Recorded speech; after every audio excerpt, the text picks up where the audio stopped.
Entonces nosotros teníamos acá estas dos ecuaciones, que eran la ecuación 1 y la ecuación 2, y lo que vamos a hacer es primero caracterizarlas. Vamos a decir, bueno, démosle un sentido a esa función f, esa f que puede representar para nosotros. Entonces lo que vamos a hacer es que esa ecuación f nos va a representar a nosotros inicialmente la posición de la partícula. Es decir, que voy a coger esto acá, miren, lo voy a cambiar de color, lo voy a poner azul, y lo que vamos a hacer es que vamos a borrar donde está el f, y ahí vamos a colocar nuestro vector. Eso, digamos, si yo lo hago componente a componente y después la sumo, yo obtengo los vectores. Es decir que no importa que esta f yo la haya colocado como una función, esto también cumple para si fuese eh, una cantidad de tipo vectorial. Entonces es decir que acá nos va a quedar r, que es la posición, acá nos queda r, acá nos queda r, y acá nos queda r, acá nos queda r, acá r, R y acá R.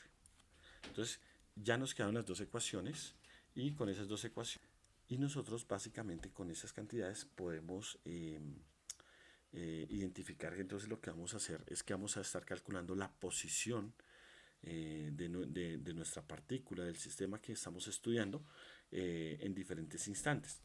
Acá nosotros vemos que, por ejemplo, en este término, tenemos acá la primera derivada.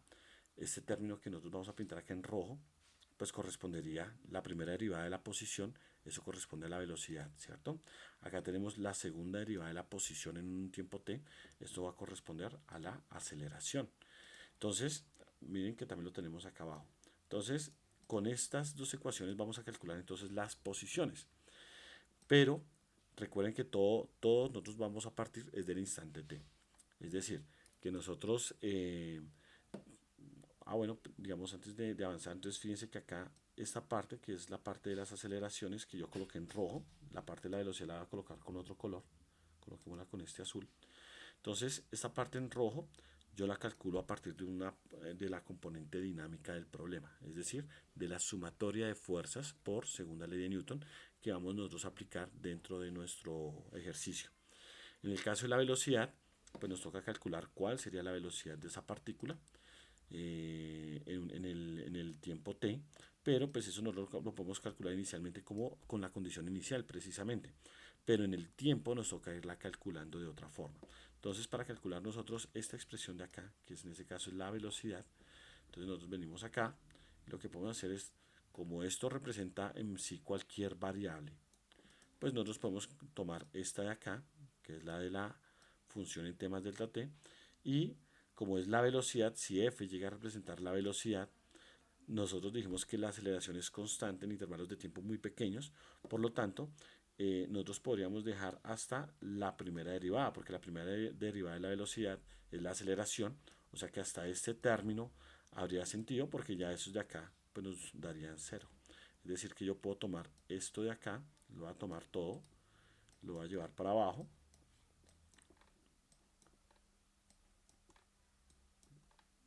Acá entonces ya tenemos nuestra posición, esta parte de acá.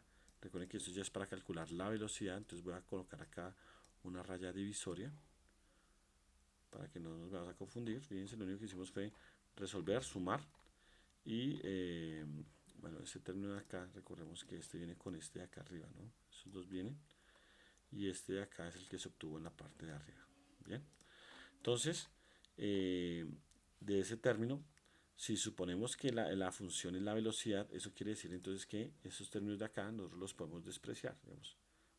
Esos términos de acá nosotros los despreciamos, pues porque las derivadas de orden mayor, cuando la función es una constante ya en su primera derivada, pues la segunda derivada, la tercera, todo eso ya nos va a dar cero.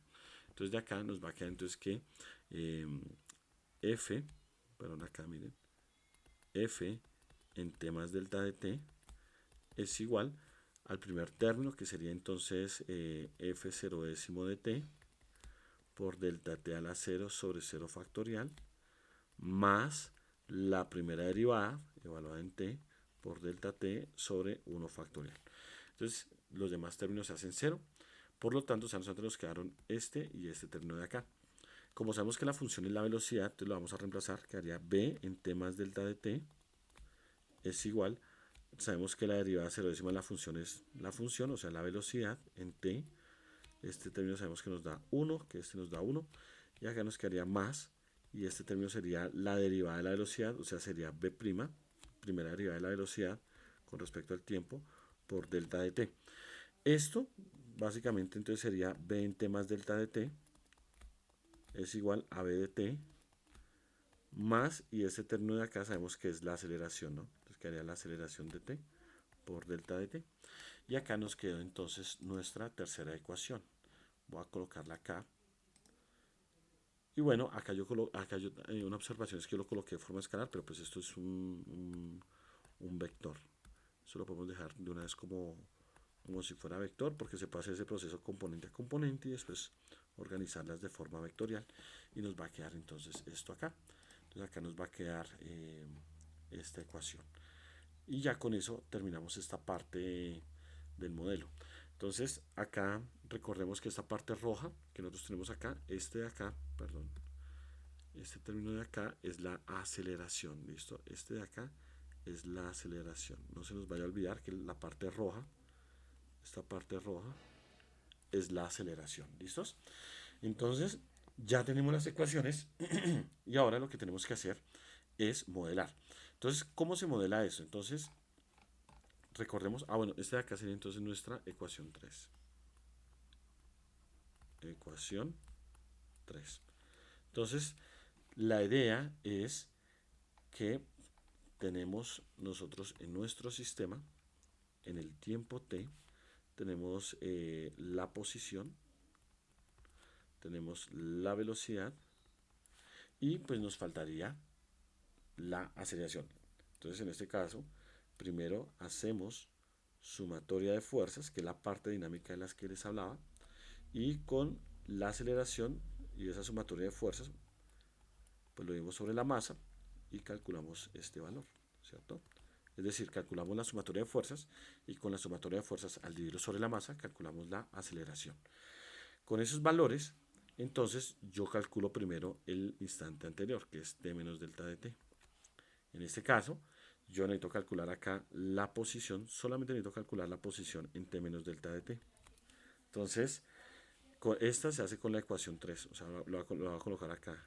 Ecuación, perdón, con la ecuación 2. Se calcula con la ecuación 2. ¿Y cómo? Pues resulta que inicialmente, en la primera iteración, esto se calcula con las condiciones iniciales. Y eso se calcula de la parte dinámica del problema. Yo calculo primero toda esa primera columna y con eso calculo esta de acá. Y ya con esas dos, ahora calculo en t más delta de t el valor del sistema. Entonces en este caso, acá voy a calcular LR en t más delta de t. Acá calculo la velocidad en t más delta de t. Y ya con eso, entonces, ¿qué se hace? Esto se hace con la ecuación. O sea, este de acá, el de arriba, se hace con la ecuación 2. Perdón, con la ecuación 1. Este de acá se hace con la ecuación 1. Y el de abajo se hace con la ecuación 3. ¿Listos? Entonces, ya nosotros cuando calculamos esos dos, fíjense que entonces a partir del presente, miren, el presente lo voy a colocar acá en rojo. Entonces, primero calculamos esto, después calculamos este, inclusive lo voy a colocar con otro, perdón, lo voy a colocar con otro color, lo voy a colocar con azul. Calculamos después este y ya con el rojo y el azul, ahora sí, calculamos el verde. Entonces, esa sería la metodología. Acá dentro del rojo, yo voy a hacer la siguiente separación. Mire, voy a colocar este primero acá, que en la primera iteración se saca con las condiciones iniciales, y una parte acá azul clarita, que es la parte dinámica para calcular la aceleración en t. Entonces, cuando nosotros tengamos eso, ¿qué es lo que sigue? Pues lo que vamos a hacer es que nuestro código tiene que calcular esta primera iteración, o sea, con lo rojo, cargar lo rojo con las condiciones iniciales, calcula lo azul y con el rojo y azul calculo el azul oscuro. Y con el azul oscuro, el rojo y el azul clarito, calculamos el verde.